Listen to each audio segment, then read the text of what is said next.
وقد قال رسول اللہ صلی اللہ علیہ وسلم یا ایھا الناس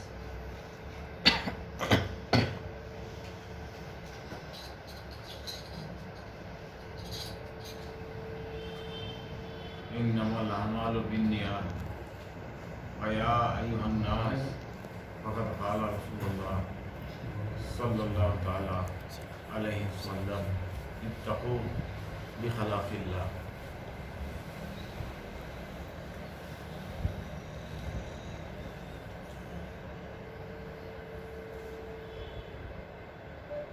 قل هو اللہ احد، کہہ دو کہ خدا ایک ہے. کہہ دو کہ خدا ایک ہے. انسان دنیا میں آیا تو انسان کے پیچھے اللہ نے اس کا امتحان لینا چاہا. اپنی تعریف بیان کرنی چاہیے اس کی زبان سے، اس کی روح سے، اس کے ہاتھ سے، اس کے اعضاء و جوارح سے. اور دنیا میں انسان کے آنے سے پہلے اللہ نے تمام تخلیق کائنات کا جز انجام دے دیا. پیدا ہونے سے پہلے ماں کی چھاتیوں میں دودھ آ گیا. پیدا ہونے سے پہلے ساری چیز جو انسان کو ضرورت ہوتی، پہننے کی، اوڑھنے کی، کھانے کی، پینے کی، ہر قسم کی. پروان چڑھا تو کیا ضرورتیں ہوں گی، جوان ہوا تو کیا ضرورتیں ہوں گی، بوڑھا ہوا تو کیا ضرورتیں ہوں گی، اور بوڑھے کے بعد اگر انتقال ہوگا تو اس کی کیا ضرورتیں ہوں گی. انتقال کی بات کی ضرورتوں کا خیال رکھتے ہوئے ہر ایک چیز کو انسان کے سامنے خدا نے ایک آئینہ رکھا.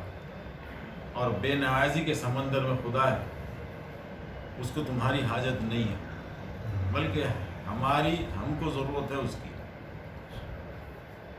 اللہ الصمد، وہ بے نیاز مالک ہے اور وہ کسی سے جنا بھی نہیں ہے. لم یلد ولم یولد، نہ کسی کو اپنی ذات سے جیسا کہ وہ پیدا کرنا ہے، اس کے حکم سے سب ساری چیزیں وجود میں ہیں.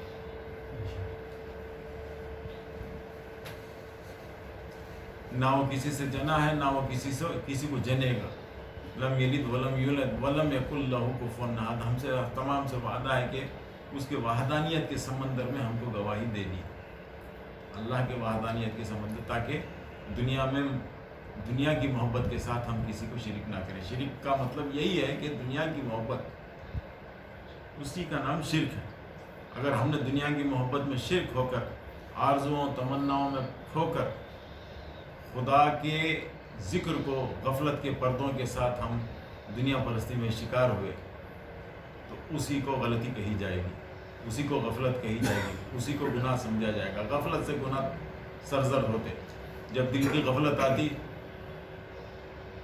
دل پر غفلت کے پردے پڑتے. دل جو ہے دراصل میں گناہوں میں، سوچ و فکر میں، گناہ کی سوچ میں، اخلاق رذیلہ میں داخل ہو جاتا. اخلاق محبت کو کھو دیتا، اخلاق ضمانت کو کھو دیتا، اخلاق توکل کو کھو دیتا، اخلاص کو کھو دیتا. ہر طریقے کے اچھے عمل جو ہونے تھے وہ نہیں ہو پائیں گے. غفلت کا پردہ ہے. اب غفلت کو دور کرنے کے لیے ذکر ہوتا ہے، تاکہ ذکر ایک یاد دہانی ہے، یادداشت ہے کہ تم دنیا میں آیا کیوں تھے. دنیا میں آنے کا مقصد کیا ہے؟ خدا کے لیے ہم زندگی گزارنے کے لیے آئے تھے. تمہاری زندگی امر بالمعروف تھی. تم نیکی کا حکم کرنے والے، بھلائی کی طرف چلنے والے تھے. تم دنیا کے رہبر تھے. تم کو دنیا میں خدا نے خلیفہ بنایا. خاص کر کے خلافت کا ایک بار امانت تم کو خدا نے دیا. اور خلافت کے بار امانت میں پوری انسانیت کا تاج اسلام کے ماننے والوں کے اوپر رکھا گیا ہے. پوری انسانیت کا تاج. کیونکہ آقا کے بعد کوئی نبی نہیں، آقا سے پہلے بھی کوئی نبی نہیں تھا. آدم علیہ السلام کی توبہ قبول ہوئی تو آقا صلاۃ و تسلیم کے صدقے میں قبول ہوئی، کیونکہ آقا اول بھی تھے اور آقا آخر بھی تھے. ایک نور تھا. تو وہ نور جو ہے تمام نبیوں کا علوم کا نچوڑ تھا. تمام نبیوں کے علوم کے نچوڑ کا نام تھا نور. وہ علم تھا جو خدا کی ذات سے عطا ہوا تھا. اور وہی علم پیران عظام نے، مشائخین اکرام نے اس نور کے ذریعے آٹھوں انبیاء علیہ الصلوۃ والتسلیم کے اوپر جن کا خلق ہوتا ہے، جیسے حضرت آدم کا ہے، نوح علیہ السلام کا قلب ہے، شیس علیہ السلام کا قلب ہے، موسیٰ علیہ السلام کا قلب ہے، عیسیٰ علیہ السلام کا قلب ہے، یہ قلبوں سے گزرتا ہوا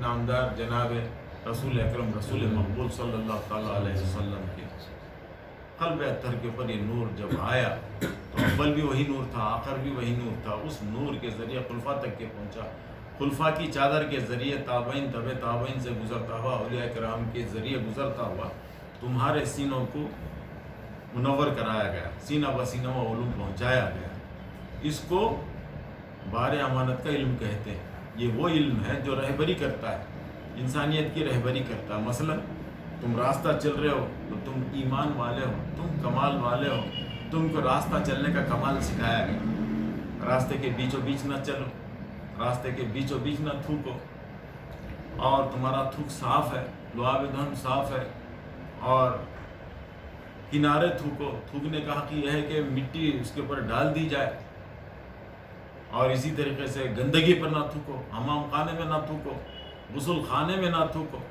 جس مذہب نے تم کو تھوکنے کے آداب سکھائے، جس مذہب نے کھانے کے آداب سکھائے، جس مذہب نے سونے کے آداب سکھائے، جس مذہب نے لین دین کے آداب سکھائے، جس مذہب نے اسلامی طور طریقے کے آداب سکھائے، خدا کے روبرو مسجد میں داخل ہونے کے آداب سکھائے،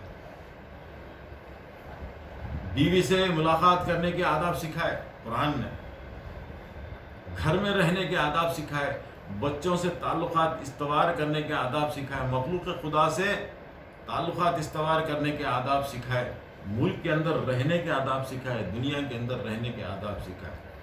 جبکہ غفلت کے پردوں نے، دنیاوی آرزوؤں نے، دنیاوی تمناؤں نے، دنیا کی خواہشوں نے جب انسان کے اندر یہ طاقت سے قوت سے بڑھنے لگے تو یہ آداب ہمارے سے کٹ گئے۔ جب آداب ہٹ گئے تو علم چلا گیا، علم کی قدردانی چلی گئی، علم ہمارے سے دور ہو گیا۔ وہ نوری علم تھا، وہ عشقی علم تھا جو خدا تک کے پہنچنے میں آسانی کے ذرائع تم کو دیتا تھا، اور الہام کا علم دیتا تھا خدا کو۔ الہامی علم وہ ہوتا ہے جو خدا اپنے نیک بندوں کے سیدھے قلب کے اوپر استوار کرتا ہے، اس کے احوال کھولتا ہے، اول کے معلومات کراتا ہے، آگے کے پیچھے کے معلومات کراتا ہے، سامنے کے معلومات کراتا ہے، باطنی معلومات کراتا ہے، جس کو قرآن کریم نے هو الاول والآخر والظاہر والباطن کہا۔ یہ علوم نبیوں کا علوم ہے، علم نبیوں کا علم ہے، یہ علم اولیاء اللہ کا علم ہے۔ جب موسیٰ علیہ السلام میں علم آیا اللہ کی طرف سے، یقین کا علم آیا، تو سمندر میں راستے کھلے تھے، فرعون پسپا ہوا تھا۔ آج ہمارے پاس وہ علم نہیں ہے، آج چونکہ ہمیں راستے نظر نہیں آ رہے، کیونکہ ہمارا علم موسیٰ علیہ السلام کے قلب پر نہیں ہے۔ 4 کتابوں پر ایمان لانا شرط تھا، توریت پر بھی ایمان لاتے، زبور پر بھی ایمان لاتے، چونکہ ہم نے ایمان مجمل، ایمان مفصل باقاعدہ مزمل پڑھا ہوا ہے، 4 کتبوں کے اوپر ایمان لانا شرط تھا، ہم نے نہیں لایا۔ عیسیٰ علیہ السلام جو روح کے مالک ہیں، روح علیہ السلام کہتے ہیں لا الہ الا اللہ، عیسیٰ روح اللہ، کلمہ پڑھتے ہیں، ہم نے ان کی نبوت کو تصدیق کی، ہم نے ان کو مانا، ان کی کتاب کو مانا، لیکن منسوخ ہوئی کتاب۔ یہ ضرور ہے کہ ہمارے سامنے قرآن کریم کا عظیم نسخہ ہے، سب سے بڑا نسخہ ہے دنیا کے واسطے میں بھی، مگر ان 4 کتابوں پہ ایمان لانا شرط تھا ہے۔ کیوں؟ کتابیں تو منسوخ ہوئی، ادلا بدلی آ گئی کتابوں کے اندر، مطلب تمام مذاہب کا بالکل احترام کرو۔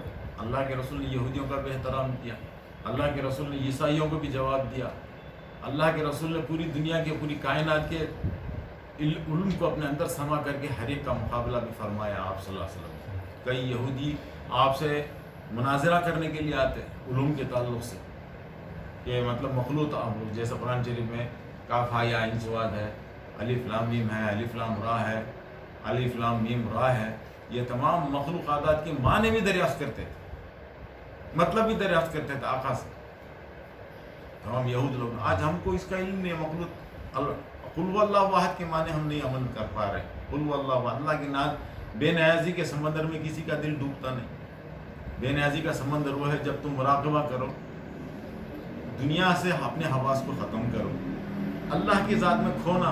اللہ الصمد کے معنی وہی ہے جب انسان کائنات سے اپنا وجود کٹا دیتا ہے، ایک مرید یا خلیفہ کے لیے ہے یہ علم، کسی اور کے لیے نہیں۔ عام آدمی تو نماز، روزہ، حج، زکوٰۃ کے فریضے میں لگا ہوا ہے، اسے مراقبے کا مطلب معلوم نہیں ہے۔ مراقبہ تمہارے وجود کو چھوڑ دے پیچھے، آرزو تمنا خواہشوں کو بازو رکھ دے۔ جب تم نے تکبیر تحریمہ جس طریقے سے کہہ کر کے نماز میں داخل ہوئے، اس سے زیادہ کہیں جب تم تنہائی میں ہوتے ہو خدا سے باتیں کرنے والے بن سکتے ہو، اللہ سے سوال کرنے والے بن سکتے ہو، اللہ سے جواب پانے والے بن سکتے ہو۔ فسما وجہ اللہ، حضرت بہاؤالدین شتاری رحمۃ اللہ علیہ ایسے نکات کو انہوں نے ظاہر فرمایا ہندوستان میں پہلی بار، اور وہ کتاب ان کا رسالہ شتاریہ اتنا معتبر ہوا کہ پوری دنیا میں پھیلا۔ یا عزیز ہو یا وہاب ہو، جس کے گھر میں تنگ دستیاں ہیں، اگر کوئی ذکر کرتا ہے تو رزق پاتا ہے، یہ انہی کی طرف سے تحفہ ہے۔ یا عزیز ہو یا وہاب، جس کو سلسلہ شتاریہ میں یا عزیز ہو یا وہاب کو درج فرمایا گیا کہ یہ اس کو ذکر جاری و ساری کرو۔ یا عزیز یا حیو یا قیوم کو آپ نے جاری و ساری فرمایا۔ حضرت نظام الدین اولیاء یا حیو یا قیوم کا ذکر فرمایا، یہ غفلت کے پردے سے ہٹ جائیں۔ تو ذکر سے جو ہے دراصل میں غفلت کے پردے ہٹ جاتے ہیں۔ تو اللہ کے بے نیازی کے سمندر میں جب انسان کود جاتا ہے تو خدا کا ہو جاتا ہے۔ من کان للہ من کان لہ، اللہ جس کا ہو گیا اور جو اللہ کا ہو گیا تو پھر اس کے لیے سارے راستے کھل گئے، اور پھر وہ جو ہے دراصل میں جیسے خطرہ سمندر سے مل کر کے دریا ہو گیا۔ اس کی مصداق ایسی ہے، مگر اس کی نہ خواہشیں ہیں، نہ اس کی تمنائیں ہیں، نہ اس کا کوئی دنیا سے اس وقت میں لین دین ہو جب خدا سے ہم کلام کریں۔ خدا جو ہے دنیا سے بے نیاز ہے۔ تم کو دو حالتیں خدا نے دے دی، ایک تمہاری اختیاری حالت، تم کو معلوم ہے کہ تم کیا اختیار کر رہے ہو، جس کو اختیاری حالت کہتے ہیں۔ ایک اضطراری حالت ہے، باطن کی کیفیات ہے۔ باطن کی کیفیات میں اولیاء اللہ کا علم پکڑو، باطن کی کیفیات میں اولیاء اللہ کا ادب پکڑو، باطن کی کیفیات میں اپنے پیر و مرشد کا علم پکڑو، اور باطن کی کیفیات میں اتباع کرو اس کی جو تم کو اہدنا الصراط المستقیم کا پورا راستہ بتا دے۔ اس راستے پر چلو جس راستے پر چل کر کے نبیوں نے خدا کو پایا، ولیوں نے خدا کو پایا، مرسلین نے خدا کو پایا، مریدین نے خلفاء ہو کر کے حق ادا کیا۔ یہ وہ تعلیمات ہیں دراصل میں۔ اب جیسے دنیا کا خلاصہ اس بات سے بھی ہو سکتا ہے، چھوٹی سی بات سے ہو سکتا ہے۔ ایک واقعہ میں بات بتا کر کے دنیا کی چھوٹی سی مثال، خانقاہوں میں دل کو سمجھایا جاتا ہے، دماغ کو بھی سمجھایا جاتا ہے، علم کو سینے میں ڈالا جاتا ہے، پریکٹیکلی طور کے اوپر بتایا جاتا ہے کہ یہ دنیا کی حقیقت ہے۔ دیکھو اتنی ہے، اس سے نہ بڑھ کر کے ہے، نہ اس سے کوئی کم ہے۔ خانقاہ کے اندر بہت سارے مرید تھے، ایک صاحب کے بہت سارے مرید تھے۔ اب اس خانقاہ میں بچے تھے، نوجوان بچے بھی تھے، تعلیم کے لیے آئے تھے، تربیت کے لیے آئے تھے، حضرت سے استفادہ حاصل کرتے تھے صبح شام صبح شام۔ حضرت ان کی تعلیم تربیت کا بہتر طریقے سے انتظام فرماتے تھے۔ ایک دن ایسا ہوا، خانقاہ میں ایک ادھیڑ عمر کی عورت تھی جو سب کو کھانا لانے کے لیے دوپہر کا اور شام کا معمور تھی۔ حضرت نے اسے رکھا تھا، ادھیڑ عمر نا 50 سال 55 عمر کی، ادھیڑ عمر کی نا، جو جس کی جوانی ڈھل گئی ہو اور قریب بڑھاپے قریب ہو، اس کو ادھیڑ عمر کہتے۔ تو ایسی عورت کو حضرت نے جو ہے دراصل میں کھانا لانے لے جانے کے لیے معمور کیا تھا، اور وہ برابر سے اپنے وقت پر کھانا لاتی اور دے جاتی۔ اب کوئی ایک مرید جو ہے شہوت پرستی میں گرفتار ہوا، دنیاوی آرزو تمنا اور خواہشوں کا خواہشتگار ہوا۔ اب پیران نظام کا کام باطنی طریقے سے اسے چھڑانا ہے، شہوت پرستیوں کو الگ کرنا ہے۔ اب وہ یہ نہیں کہتے کہ اب اگر تو شہوت پرست ہے تو گنہگار ہے بولے تو بھاگ جائے گا، وہ بھاگ جانے سے کیا مطلب؟ اب اس کی باطن کی بھی اصلاح ضروری، اس کے دماغ کی بھی اصلاح ضروری، اس کی روح کی بھی اصلاح ضروری۔ ایسے انداز میں اسے اس کی تربیت کرنی ہو کہ بھئی وہ دنیا پرستی کے علاوہ ظاہر پرستیوں کو بھی چھوڑ دے، باطن پرستی کا ہو کر کے خدا کی طرف سے غفلت میں شکار نہ ہو، بلکہ خدا کی یاد میں، یاد الہی میں لگ جائے۔ یہ مقصد تھا، اور پیران نظام کا ادب بھی مقصد تھا، علوم ربانیہ کی طرف مائل ہونا بھی مقصد تھا۔ حضرت نے بڑے اچھے طریقے سے اس کی تعلیم تربیت کرنی چاہیے. تو وہ عورت جو ہے اللہ والی بھی تھی. حضرت نے اس کی اللہ کے فضل سے اس عورت کو بھی بہتر طریقے سے اس کی تعلیم تربیت کا انتظام عورت کا کیا تھا. وہ عورت جب کھانا لا کر کے ایک نوجوان کے سامنے رکھ رہی ہے تو نوجوان نے ایک حسرت بھری نگاہ سے عورت کی طرف دیکھا تھا. وہ عورت گئی حضرت سے کہنے لگی اندر جا کر کے, حضرت وہ تمہارا فلانا مرید جس کی نوجوانی ایسی ہے وہ عشق مجازی میں گرفتار ہے, دنیاوی عشق میں گرفتار ہے, آرزو اور تمناؤں میں گرفتار ہے, خانقاہ کا بچہ ہے. آپ اس کے اوپر توجہ کریں, آپ اس کے اوپر توجہ ظاہر کریں. اب حضرت نے بڑے سلجھے ہوئے حضرت تھے, بڑے پیارے حضرت تھے. انہوں نے کیا کہا, ٹھیک ہے.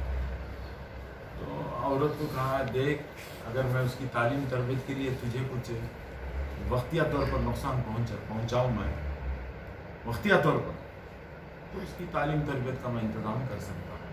عورت نے, اللہ والی عورت تھی, خوشی خوشی اس نے قبول کر لی.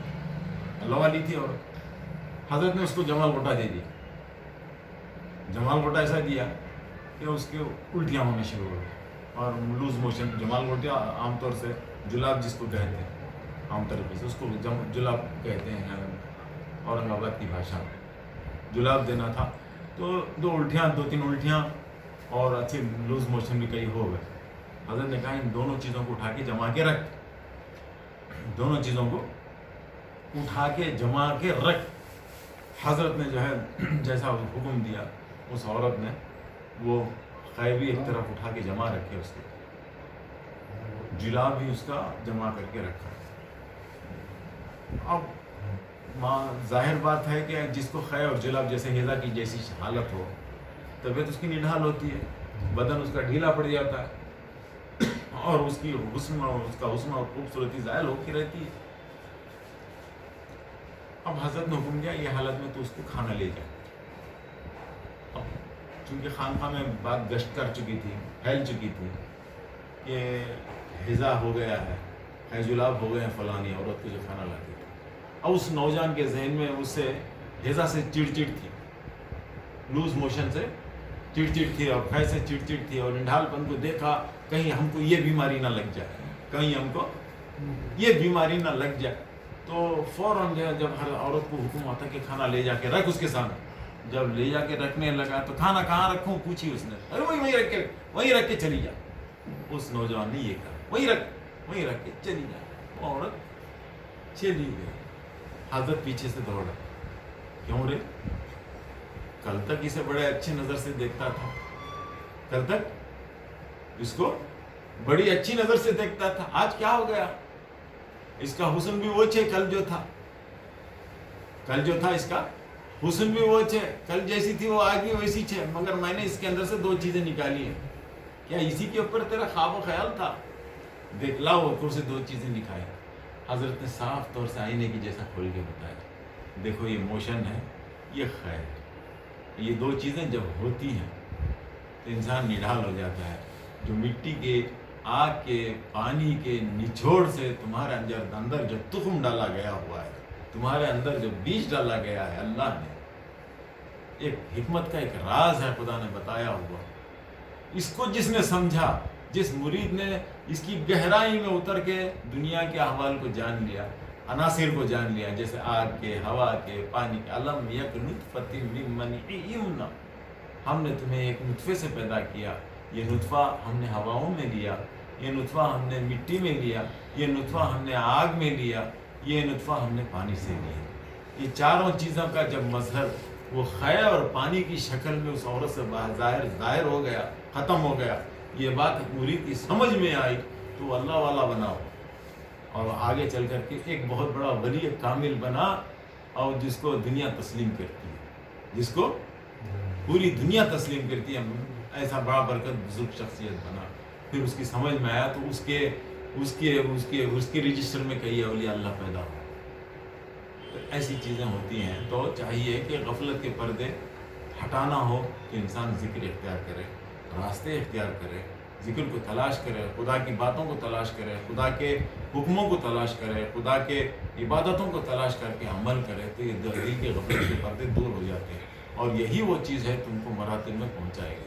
ساتوں زمین کا علم ہے، ساتوں آسمانوں کے علوم ہے، فرشتوں کا علوم ہے، اور اللہ کے نبیوں کا علم ہے، اور اولیاء اللہ کا علم ہے، جس کو علم طریقت کہتے ہیں۔ اس کو حاصل کرنے کے لیے مرید کی صحبت پیر کے ساتھ، شیخ کے ساتھ ہو، اور اولیاء اللہ کے دامن کے ساتھ ہو، ان کے ادب کے ساتھ ہو، تو ادب جو ہے علم کھول جاتا۔ ورنہ دنیا میں کیا ہے، چھوٹی سی آخری بات ہے، دنیا میں کیا ہے، عام بات، لوگ بادشاہوں کی باتوں کا تذکرہ کر لیتے، اخبار پڑھ لیتے، ٹی وی کی نیوز بول لیتے، ایک دوسرے کی دنیا کے ملک کے حالات بتا دیتے۔ یہ عام لوگوں کا تذکرہ ہے۔ عام لوگ اس طریقے سے اس کو ادب سمجھ کر اچھے اچھے ڈائلاگوں سے یا اچھے اچھے الفاظوں سے ایک دوسرے کو بات کر لینا، یا پھر خیر خیریت پوچھ لینا، یہ عام لوگوں کا علم ہے۔ عام لوگوں سے ہٹ کر کے خاص لوگوں کا علم ہوتا ہے۔ جب وہ بات کرتے ہیں تو اللہ کے لیے بات کرتے ہیں، اور اعضاء جوارح کی حفاظت کرتے ہیں، توبہ کے اوپر قائم رہتے ہیں، خاموشی ان کا پیشہ رہتا ہے، اور گناہ گاری سے بچنا ان کا پیشہ رہتا ہے، غفلت سے دور بھاگنا ان کا پیشہ رہتا ہے، احمقوں سے دور بھاگنا رہتا ہے، احمقوں سے بچتے ہیں، گناہ میں ملوث نہیں ہوتے، اعضاء جوارح کی حفاظت کرتے ہیں۔ عام کے خاص لوگ ہوتے ہیں، اس سے بھی خاص لوگ جو ہیں اللہ کے اسرار کو اپنے سینوں میں چھپاتے ہیں۔ وہ خلیفہ ہی چھپا سکتا ہے، اللہ کے بھیدوں کو سینوں میں چھپاتے ہیں، وقت پر راز کو، اسرار کو، بھیدوں کو کھولتے ہیں اپنے وقت پر، اور اپنا جان، مال، ایمان سب اللہ کے ہی حوالے کرتے ہیں، تو اللہ ان کا نفس ان کو واپس کرتے ہوئے دنیا میں رہنے کے طریقے سکھاتا ہے۔ یہ پیر کامل سے ہی یہ صحبتیں ملتی ہیں، دنیا میں رہنے کے طریقے، خانقاہی ادب، خانقاہی علم، اور قرآنی علوم، احادیث کا عملی علم، احادیث کا، اور یہ تمام ساری چیزیں پیدا ہوتی ہیں۔ پہلے کے زمانے میں جب کوئی سفر کر کے آتا تو لوگ پوچھتے تھے، کسی اہل اللہ سے ملاقات ہوئی کیا، کسی اہل نظر سے ملاقات ہوئی کیا، کسی اہل دل سے ملاقات ہوئی کیا۔ آج ہم لوگوں سے یہ سب رخصت ہو گئی بات ہے۔ آپ بڑے بڑے کون سے لیڈر سے ملے تھے یہ پوچھتے، کون سے ہیرو سے ملے تھے، کون سے کرکٹر سے ملے تھے، ہم لوگ یہ اس نہج کی بات کرتے ہیں۔ یہ نہیں ہے، فقیرانہ انداز میں، بزرگوں کے انداز میں، خانقاہی تعلیمات میں یہ تمام نہیں سکھایا جاتا، بلکہ خدا تک کے پہنچنے کے راستے بتلائے جاتے ہیں۔ اب خدا کرے کہ ہماری غفلتوں کے پردے ہم سے دور ہو، ہم وہ علم دے خدا جو اللہ کے رسول کو مطلب ہے، ہمارا دل طالب رسول بن کر کے اٹھے، اور جا کر کے خدا مدینہ طیبہ میں ہمیشہ قائم دائم رہے، خدا کے حضور میں یہ ادب ہمیشہ قائم دائم رہے، تو پھر یہ اسلام کا نمونہ حیات ہے۔ آخر دعوانا الحمد للہ رب العالمین، صلاۃ والسلام علیہ یا رسول اللہ۔ ایک چیز اور ہے، ذکر شروع کرنے سے پہلے یہ لائٹ بجھا دے کر 11 مرتبہ تسبیح پڑھنی۔